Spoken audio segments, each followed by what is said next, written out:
Fried റൈസാണ് റെഡിയാക്കാൻ വേണ്ടിയിട്ട് പോകുന്നത്. സാധാരണ ചൈനീസ് സ്റ്റൈലിൽ ഫ്രൈഡ് റൈസ് ഉണ്ടാക്കുമ്പോൾ അതിനകത്ത് MSG അല്ലെങ്കിൽ സോയാ സോസ് ഇതൊക്കെ ചേർത്തിട്ടാണ് സാധാരണ ചൈനീസ് സ്റ്റൈൽ ഫ്രൈഡ് റൈസ് ഉണ്ടാക്കുക. പക്ഷെ നമ്മുടെ കേരളത്തിൽ മിക്ക റെസ്റ്റോറൻറ്റിലും ചെന്ന് കഴിയുമ്പോൾ അവിടുത്തെ ഫ്രൈഡ് റൈസിന് പ്രത്യേക ടേസ്റ്റ് ഉണ്ടാവും. ഇന്ത്യയിലൊക്കെ ഉണ്ടാവും. പക്ഷെ ഞാൻ ഇന്ത്യയിലൊന്നും പോകുമ്പോൾ അധികം പോകാറില്ല. മിക്കപ്പോഴും കേരളത്തിലെ റെസ്റ്റോറൻറ്റിൽ പോയിട്ടാണ് അങ്ങനെ കഴിക്കാറുള്ളത്. അപ്പോൾ ഇതിനകത്ത് നമ്മൾ സോയാ സോസ് അല്ലെങ്കിൽ MSG ഒന്നും ചേർക്കാണ്ടാണ് റെഡി ആക്കിയിട്ട് എടുക്കുന്നത്. എനിക്ക് ശരിക്കും MSG ചേർത്തേക്കണ ഫ്രൈഡ് റൈസോ അല്ലെങ്കിൽ MSG ചേർത്തേക്കണ ഒരു സാധനം എനിക്ക് അത്രയ്ക്ക് ഇഷ്ടമില്ല. കാരണം അത് നമ്മൾ കഴിച്ച് കഴിഞ്ഞിട്ടുണ്ടെന്ന് വെച്ചിട്ടുണ്ടെങ്കിൽ നമ്മുടെ നാവുമ്പേന്ന് ഈ MSGയുടെ ടേസ്റ്റ് പോലെ. MSG എന്ന് വെച്ചിട്ടുണ്ടെങ്കിൽ അജിനോമോട്ടോ. നമ്മുടെ യുമനീരിൻ്റെ ഒപ്പം അതിൻ്റെ ടേസ്റ്റ് ഇങ്ങനെ വായിലിങ്ങനെ വന്നുകൊണ്ടിരിക്കും കുറേ നേരത്തേക്ക്. പിന്നെ അങ്ങനത്തെ ഭക്ഷണങ്ങൾ നമ്മൾ കഴിച്ചാൽ നമുക്ക് പെട്ടെന്ന് മട്ടയും ചെയ്യും. പിന്നെ ഭയങ്കരമായിട്ട് ഭക്ഷണം കഴിച്ച് ചെയ്യുമ്പോൾ ഭയങ്കരമായിട്ട് വെള്ളമൊക്കെ കഴിക്കുകയും ചെയ്യും. പക്ഷെ എനിക്ക് ഇതേപോലത്തെ ഫ്രൈഡ് റൈസാണ് കൂടുതൽ ഇഷ്ടം.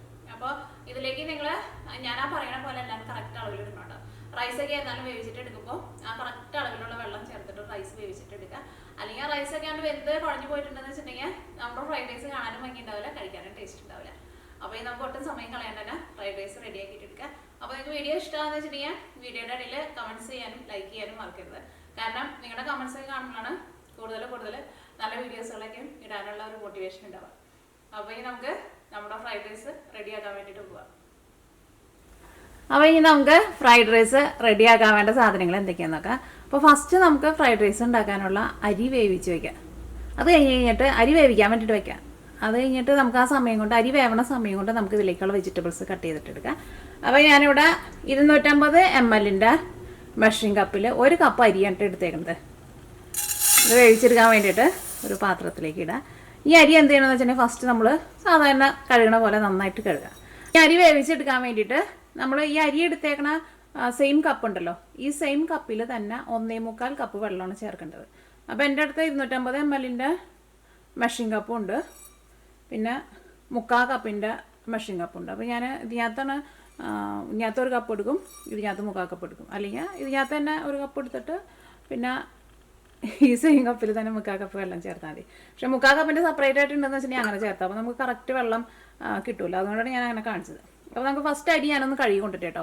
അരി കഴുകിയെടുത്ത് കഴിഞ്ഞിട്ട് അരിയിൽ നിന്ന് വെള്ളം നന്നായിട്ട് വാർന്ന് കളയണം കേട്ടോ. അല്ലെങ്കിൽ പിന്നെ അരി നമ്മൾ കഴുകിയെടുത്ത് അതിനകത്തും കുറച്ച് വെള്ളമുണ്ട്, പിന്നെ നമ്മുടെ ഈ വെള്ളം കൂടിയൊക്കെ ചേർത്ത് പിന്നെ അരി വേവിച്ചെടുത്ത് കഴിഞ്ഞ് കഴിയുമ്പോൾ അരി ആകെ കുഴഞ്ഞു പോകും. അപ്പോൾ ഞാൻ അരി ഒന്ന് കഴുകി കൊണ്ടിട്ട്, അപ്പോൾ ഞാനിവിടെ അരി നന്നായിട്ട് കഴുകിയെടുത്തിട്ടുണ്ട്. ഇനി അരിയിലേക്ക് വെള്ളം ചേർക്കണം. 1.25 കപ്പ് വെള്ളമാണ് ചേർക്കുന്നത്. ഫസ്റ്റ് നമുക്ക് 1 കപ്പ് വെള്ളം ചേർക്കാം. ഇനി ഒരു 3/4 കപ്പ് കൂടി ചേർക്കാം. ഇനി വെള്ളത്തിലേക്ക് ആവശ്യത്തിന് ഉപ്പ് ചേർക്കാം. ഏകദേശം 1 ടീസ്പൂണിൻ്റെ അത്രയും ഉപ്പ് ആവശ്യമുണ്ടാകും. 1 ടീസ്പൂൺ ഫുള്ളായിട്ട് അങ്ങോട്ട് വേണ്ടി വരില്ല. അല്ലെങ്കിൽ നമ്മൾ അതേപോലെ കുറച്ച് ഉപ്പ് ചേർത്ത് കഴിഞ്ഞിട്ട് ഒന്ന് മിക്സ് ചെയ്ത് കഴിഞ്ഞിട്ട് പിന്നെ ടേസ്റ്റ് നോക്കിയിട്ട് ആ വെള്ളത്തിൽ ഉപ്പ് ഒരു പൊടിക്കൊന്ന് കൂടി നിൽക്കണം, ഒരുപാട് കൂടരുത് കേട്ടോ. ഇനി ഇതിലേക്ക് നമുക്ക് 1 നാരങ്ങയുടെ പകുതി നീരും കൂടി ചേർക്കണം. അപ്പോൾ ഞാനിവിടെ ഇതേപോലത്തെ 1 നാരങ്ങ എടുത്തിട്ടുണ്ട്. അല്ലെങ്കിൽ നമ്മുടെ നാട്ടിലേക്ക് കിട്ടുന്ന ചെറുനാരങ്ങ ഉണ്ടല്ലോ, ആ ചെറുനാരങ്ങയുടെ ഒരു 3/4 ഭാഗം നീര് ചേർക്കും. ഇതിപ്പോൾ കുറച്ച് വലിയ നാരങ്ങയാണല്ലോ, അപ്പോൾ ഞാൻ ഇതിൻ്റെ പകുതിയാണ് ചേർക്കണേ.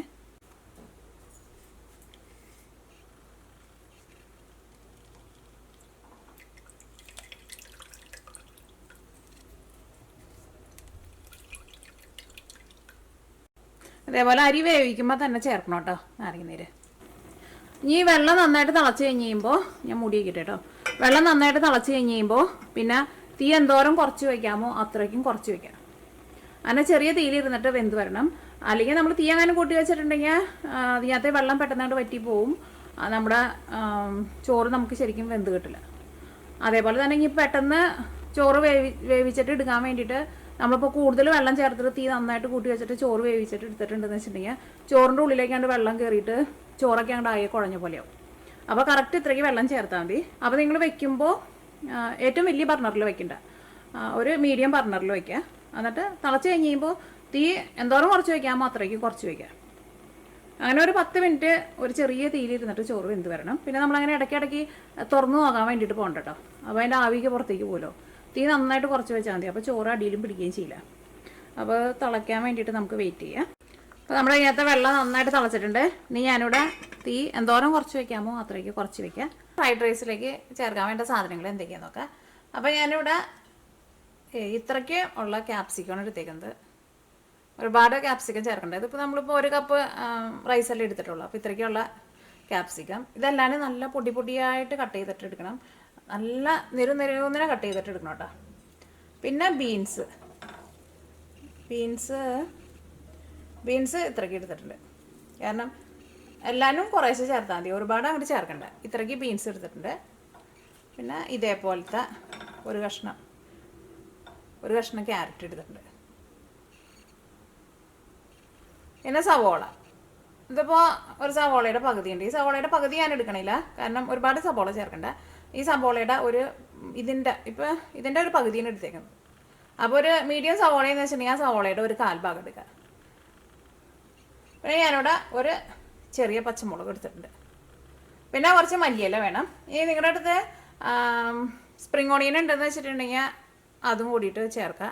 അതിപ്പോൾ എൻ്റെ അടുത്തില്ല, അപ്പോൾ അതുകൊണ്ട് ഞാൻ ചേർക്കണില്ല. അത് ചേർത്തില്ലെങ്കിലും നല്ല ടേസ്റ്റ് ഉണ്ടാവും. അപ്പോൾ ഇതെല്ലാവരും നല്ല പൊടിയായിട്ട് കട്ട് ചെയ്തിട്ട് എടുക്കണം. അത് ഞാൻ കട്ട് ചെയ്ത് കഴിയുമ്പോൾ നിങ്ങളെ കാണിച്ചു തരാം കേട്ടോ. കാരണം ഇങ്ങനെ നല്ല കുഞ്ഞിതായിട്ട് കട്ട് ചെയ്തിട്ട് എടുക്കണം. പിന്നെ ഇതിലേക്ക് നമുക്ക് വേണ്ടത് സെസ്മി ഓയിൽ 1 ടേബിൾ സ്പൂൺ വേണം. സെസ്മി ഓയിൽ എന്ന് വെച്ചിട്ടുണ്ടെങ്കിൽ നമ്മുടെ നാട്ടിലെ നല്ലെണ്ണ എന്ന് പറയില്ലേ, അതാട്ടോ. അത് 1 ടേബിൾ സ്പൂൺ നമ്മൾ അച്ചാറൊക്കെ ഉണ്ടാക്കാൻ വേണ്ടിയിട്ട് എടുക്കില്ലേ. പിന്നെ 2 വലിയ വെളുത്തുള്ളി വേണം.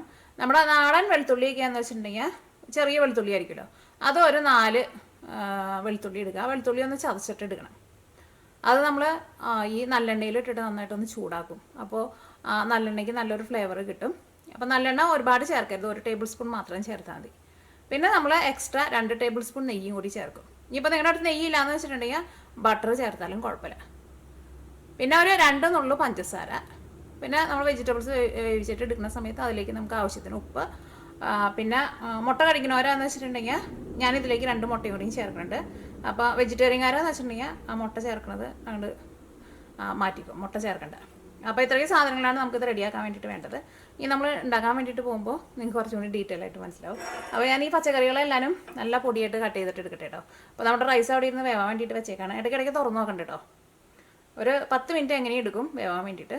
ഇടയ്ക്കിടയ്ക്ക് തുറന്ന് നോക്കിയിട്ടുണ്ടെങ്കിൽ അതിനകത്ത് ആവിക്ക് പോവും, നമ്മുടെ റൈസ് നമുക്ക് ശരിക്കും വെന്ത് കിട്ടില്ല. അപ്പോൾ നമ്മുടെ വെജിറ്റബിൾസ് ഒക്കെ ആണ് കട്ട് ചെയ്തിട്ട് എടുക്കുക. അതിന് വേണ്ടിയിട്ട് ഒരു കട്ടിംഗ് ബോർഡ് എടുക്കുക. അപ്പോൾ ഈ നമുക്ക് ഫസ്റ്റ് ബീൻസ് കട്ട് ചെയ്തിട്ട് എടുക്കുക. നല്ല നെരുവെന്നെ കട്ട് ചെയ്യണം. ഇതിനകത്ത് കുറച്ച് മാറ്റാം കേട്ടോ. കേട്ടെ ഇത്രയ്ക്കേ ആവശ്യമുള്ളൂ, ഒരുപാട് അങ്ങോട്ട് വേണ്ട. നമുക്ക് കുറേ ആയാലും നമ്മുടെ ഫ്രൈഡ് റൈസ് കഴിക്കാൻ വേണ്ടിയിട്ട് ടേസ്റ്റ് ഉണ്ടാവില്ല. അങ്ങനെ എടുക്കുമ്പോൾ ഒരു ബീൻസ് ഒരു 7-8 മതിയാവും കേട്ടോ.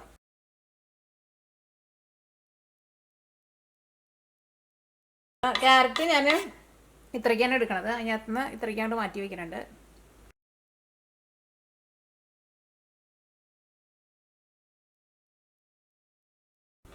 ഇനി നമുക്ക് 2 വലിയ വെളുത്തുള്ളിയും കൂടിയിട്ട് വേണം. അപ്പോൾ നമ്മുടെ നാടൻ വെളുത്തുള്ളിയാന്ന് വെച്ചിട്ടുണ്ടെങ്കിൽ ഒരു 4 ചെറിയ നാടൻ വെളുത്തുള്ളി ചതച്ചിട്ട് എടുക്കുക. അപ്പോൾ നമ്മുടെ ചോറ് വെന്തിട്ടുണ്ട്. അതിനകത്ത് വെള്ളമൊക്കെ വറ്റി നല്ല ഡ്രൈ ആയിട്ട് വന്നിട്ടുണ്ട്. അത് കാണുമ്പോൾ തന്നെ നമുക്ക് അറിയാൻ വേണ്ടിയിട്ട് പറ്റും. ഇനി നമുക്ക് തീ ഓഫ് ചെയ്യാം. ഇനി എനിക്ക് നമുക്ക് പെട്ടെന്ന് തന്നെ നമ്മൾ ഫ്രൈഡ് റൈസ് ഉണ്ടാക്കാൻ വേണ്ടിയിട്ട് പോകണല്ലോ. അപ്പോൾ ഞാനിത് വേറെ കുറച്ച് വലിയ പാത്രത്തിലേക്ക് വെച്ചിട്ട് ഫ്രിഡ്ജിലേക്ക് വെക്കാൻ വേണ്ടിയിട്ട് പോകട്ടോ. കുറച്ച് വലിയ പാത്രത്തിലിട്ടിട്ട് ഇങ്ങനെ പരത്തിയിട്ട് വെക്കുക. അപ്പോൾ പെട്ടെന്ന് ചൂടാറി കിട്ടുമല്ലോ. അപ്പോൾ അതുകൊണ്ടാണ് ഞാൻ നിങ്ങളുടെ അടുത്ത് പറഞ്ഞത്, നിങ്ങൾ വെക്കാൻ നേരത്തെ പരിപാടി ഉണ്ടെന്ന് വെച്ചിട്ടുണ്ടെങ്കിൽ ചോറ് നേരത്തെ കൂട്ടിയിട്ട് ചൂടാക്കിയിട്ട് വെക്കണമെന്ന്.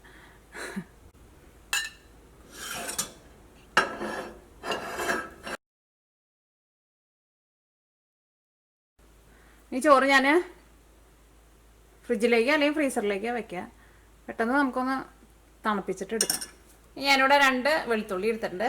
ഈ വെളുത്തുള്ളി ഒന്ന് ചതച്ചെടുക്കട്ടെ. അപ്പോൾ ഇനി നമ്മൾ ഫ്രൈഡ് റൈസ് റെഡിയാക്കാൻ വേണ്ടിയിട്ട് പോവാണ്. അതിന് വേണ്ടിയിട്ട് ഒരു പാൻ വെച്ചിട്ട് ചൂടാക്കുക.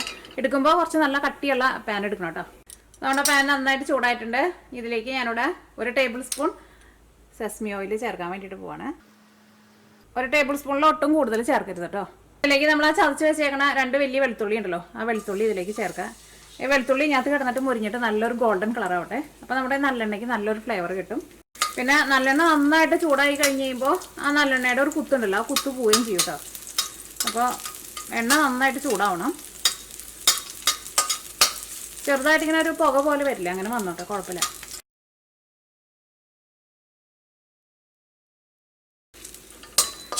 വെളുത്തുള്ളി ഈ നല്ലെണ്ണയിൽ കിടന്നിട്ട് മുരിഞ്ഞ് നല്ലൊരു ഗോൾഡൻ കളറിൽ നിന്ന് മാറിയിട്ട് ചെറുതായിട്ട് ഒരു ബ്രൗൺ കളറായിട്ടുണ്ട്. ഇനി ഇതെടുത്ത് നമുക്കത് മാറ്റാം. ഈ വെളുത്തുള്ളി നമുക്ക് ഇനി ആവശ്യമില്ല കേട്ടോ. ഈ 1.5 ടേബിൾ സ്പൂൺ നെയ്യാണ് ചേർക്കണത്. പിന്നെ 1/2 ടേബിൾ സ്പൂൺ നെയ്യ് ലാസ്റ്റ് നമ്മൾ ഫ്രൈഡ് റൈസ് റെഡി ആയി കഴിഞ്ഞിട്ടാണ് ചേർക്കുക. ഈ നെയ്യ് ഞാനിവിടെ വീട്ടിലുണ്ടാക്കിയ നെയ്യ് കേട്ടോ. അപ്പോൾ ഇത് കട്ട പിടിച്ച നെയ്യാണ്, ഇങ്ങനെ കട്ട പിടിച്ചിരിക്കുന്നത്. കാരണം വെള്ളമായിട്ട് എടുക്കുമ്പോൾ അതിനകത്ത് ചെറിയ വ്യത്യാസം ഉണ്ടാവുമല്ലോ. അപ്പോൾ കട്ടയായിട്ടുള്ള നെയ്യാന്ന് വെച്ചിട്ടുണ്ടെങ്കിൽ 1 ടേബിൾ സ്പൂൺ എടുക്കുക. വെള്ളം പോലത്തെയാണെന്ന് വെച്ചിട്ടുണ്ടെങ്കിൽ ഈ 1 ടേബിൾ സ്പൂൺ എടുക്കുമ്പോൾ അതിന് പകരമായിട്ട് ഒരു 1.25 ടേബിൾ സ്പൂൺ ചേർക്കാം. അപ്പോൾ ഇതേപോലെ ഫുള്ളായിട്ട് സ്പൂണിൽ നിന്ന് വെടിയിച്ചിട്ട് എടുക്കണം കേട്ടോ. ഇനി ഒരു 1/2 ടേബിൾ സ്പൂൺ കൂടിയും ചേർക്കാം. പിന്നെ നമുക്ക് ഒരു 1/2 ടേബിൾ സ്പൂൺ പിന്നെ ചേർക്കാം. നമ്മുടെ നെയ്യ് ഇതിനകത്ത് നന്നായിട്ട് മിക്സ് ആയിട്ടുണ്ട്. ഇനി നമ്മൾ കട്ട് ചെയ്ത് വെച്ചേക്കണ വെജിറ്റബിൾസാണ് ചേർക്കാൻ വേണ്ടിയിട്ട് പോകുന്നത്. ചേർക്കട്ടെ. മല്ലിയില ഇപ്പോൾ ചേർക്കണില്ല കേട്ടോ, മല്ലിയില അവിടെ ഇരിക്കട്ടെ.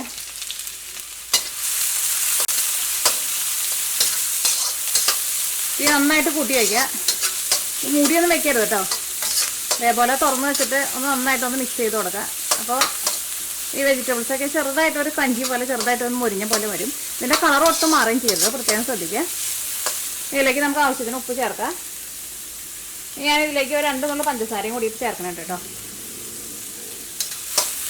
അതിപ്പോൾ ചേർക്കണില്ല, റൈസ് ചേർത്ത് കഴിഞ്ഞിട്ട്. ഇനി ഇതിലേക്ക് 2 മുട്ടയും കൂടിയിട്ട് ചേർക്കണം. അപ്പോൾ മുട്ട കഴിക്കാത്തവരാന്ന് വെച്ചിട്ടുണ്ടെങ്കിൽ മുട്ട ചേർക്കണ്ട, ആ ഭാഗം സ്കിപ്പ് ചെയ്ത് മാറ്റിക്കോ. അപ്പോൾ അവിടെ വെജിറ്റബിൾസ് നന്നായിട്ട് ചൂടായിട്ടുണ്ട്. നന്നായിട്ട് ചൂടായാൽ മതി കേട്ടോ. ഇതിലേക്ക് 2 മുട്ടയും ചേർക്കാൻ വേണ്ടിയിട്ട് പോകുന്നുണ്ട്.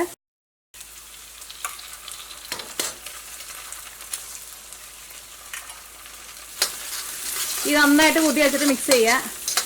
ഇതിനകത്ത് നമ്മൾ ബട്ടറൊക്കെ ചേർത്തേക്കണം കൊണ്ട് തന്നെ ഈ മുട്ടയൊക്കെ നല്ല പൊടി പോലെ കിട്ടും നമുക്ക്. ഈ ഒട്ടും കുറച്ച് വയ്ക്കേണ്ട, നന്നായിട്ട് കൂട്ടി വയ്ക്കുക. ഈ മുട്ടയും ഇതിൻ്റെ കൂടെ കിടന്നിട്ട് നന്നായിട്ടാണ്ട് മിക്സായിട്ട് മുട്ട ഒന്ന് വേവട്ടെ. മുട്ട പെട്ടെന്ന് വേവും കേട്ടോ. നമ്മുടെ മുട്ടയൊക്കെ വെന്തിട്ടുണ്ട്. അതേപോലെ ഇങ്ങനെ എല്ലാവരും ഇങ്ങനെ സെപ്പറേറ്റ് ആയിട്ട് വന്നിട്ടുണ്ട്. മുട്ടയൊക്കെ ആയിരുന്നാലും കണ്ടില്ലേ, നല്ല പൊടി പോലെ ആയിട്ടുണ്ട്. ഇതിലേക്ക് നമ്മൾ ആ വേവിച്ച് വെച്ചേക്കണ റൈസ് ചേർക്കാൻ വേണ്ടിയിട്ട് പോകുന്നത്. ഇതിലേക്ക് നമ്മൾ വേവിച്ച് വെച്ചേക്കണ റൈസാണ് ചേർക്കുന്നത്. ഇതിപ്പോൾ ചൂടാറിയിട്ടുണ്ട് കേട്ടോ. ഞാൻ ഫ്രീസറിൽ വെച്ചേക്കായിരുന്നു പെട്ടെന്ന് ചൂടാറാൻ വേണ്ടിയിട്ട്. ഇതിലേക്ക് ഒരു 2 നുള്ള പഞ്ചസാര, ഒരു നുള്ള കൂടിയും ചേർക്കാം. ഇതിലേക്ക് മല്ലിയില ചേർക്കാം. ഇതെല്ലാം കൂടിയിട്ടാണ് മിക്സ് ചെയ്യുക.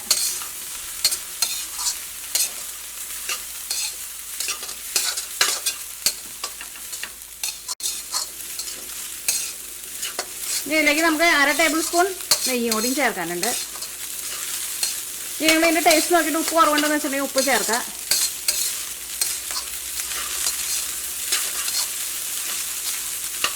അപ്പോൾ നമ്മുടെ റൈസൊക്കെ ഒട്ടും വെന്ത് കുഴയാണ്ട് കിട്ടിയിട്ടുണ്ട്. മുട്ടയൊക്കെ ആയിരുന്നാലും നല്ല പൊടി പോലെ കിടക്കുന്നുണ്ട്. ഇതിലേക്ക് 1/2 ടേബിൾ സ്പൂൺ നെയ്യും കൂടിയും ചേർക്കാം. നെയ്യ് ചേർത്തില്ല എന്ന് വെച്ചിട്ടുണ്ടെങ്കിൽ നമ്മുടെ റൈസ് ഭയങ്കര ഡ്രൈ ആയിട്ടിരിക്കും. നമ്മൾ റെസ്റ്റോറൻറ്റിലേക്ക് പോയിട്ട് കഴിക്കുമ്പോൾ റൈസൊക്കെ കുറച്ച് എന്താ പറയുക, നല്ലൊരു സോഫ്റ്റ് ആയിട്ട് ഇങ്ങനെ ഇരിക്കില്ലേ. അത് അങ്ങനെ വരണമെന്ന് വെച്ചിട്ടുണ്ടെങ്കിൽ നെയ്യ് ചേർക്കണം കേട്ടോ. ഇതിലേക്ക് നമ്മൾ നല്ലെണ്ണ ചേർത്തിട്ടുണ്ടല്ലോ, അതിൻ്റെ ഒരു പ്രത്യേക ഒരു ടേസ്റ്റ് ഉണ്ടാവും. അപ്പോൾ നന്നായിട്ട് തണുത്ത ചോറാന്ന് വെച്ചിട്ടുണ്ടെങ്കിൽ ചോറ് നന്നായിട്ടൊന്ന് ചൂടായിട്ട് വരണം. അപ്പോൾ അതനുസരിച്ചിട്ട് തീ അത്യാവശ്യം നന്നായിട്ട് കൂട്ടി വെച്ചിട്ടാണ് ഇങ്ങനെ ഇളക്കി കൊടുക്കണം. മൂടിയൊന്നും വെക്കരുത് കേട്ടോ. മുടി അങ്ങനെ വെച്ചിട്ടുണ്ടെന്ന് വെച്ചിട്ടുണ്ടെങ്കിൽ ഈ വെജിറ്റബിൾസിൻ്റെ കളറൊക്കെ അങ്ങോട്ട് മാറും. നമ്മുടെ ഫ്രൈഡ് റൈസിൻ്റെ ടേസ്റ്റ് തന്നെ അങ്ങോട്ട് മാറിപ്പോകും.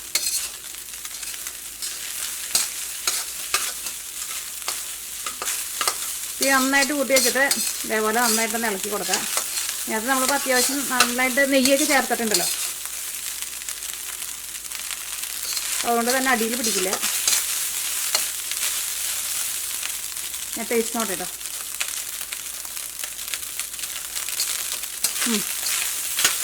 ഇപ്പോൾ നല്ല കറക്റ്റ് പാകമായിട്ട് വന്നിട്ടുണ്ട്. റൈസ് ഒട്ടും വേവ് കൂടിയിട്ടില്ല കേട്ടോ. ഇങ്ങോട്ടും ക്യാമറ ഫോക്കസ് ചെയ്തേ. റൈസ് നന്നായിട്ട് ചൂടായിട്ടുണ്ട്.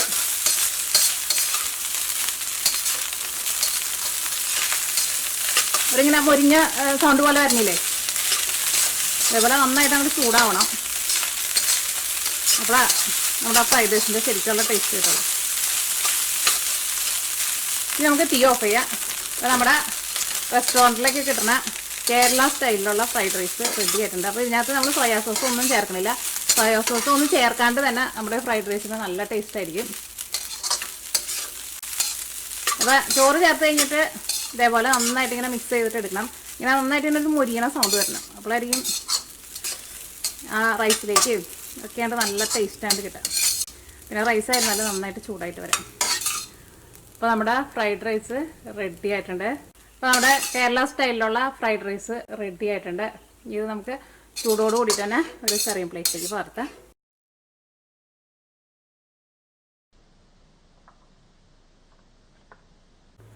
ഇനി നമ്മുടെ ഫ്രൈഡ് റൈസ് ഞാനൊന്ന് ടേസ്റ്റ് ചെയ്ത് നോക്കട്ടെ.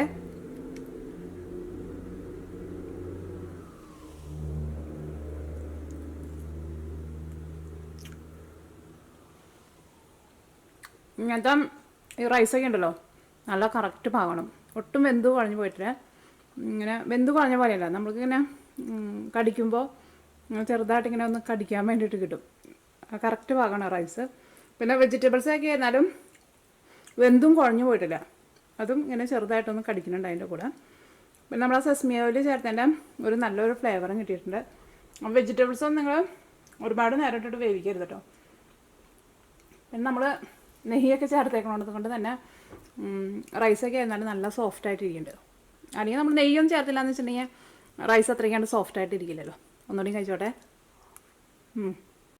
നല്ല ടേസ്റ്റ് ഉണ്ട്.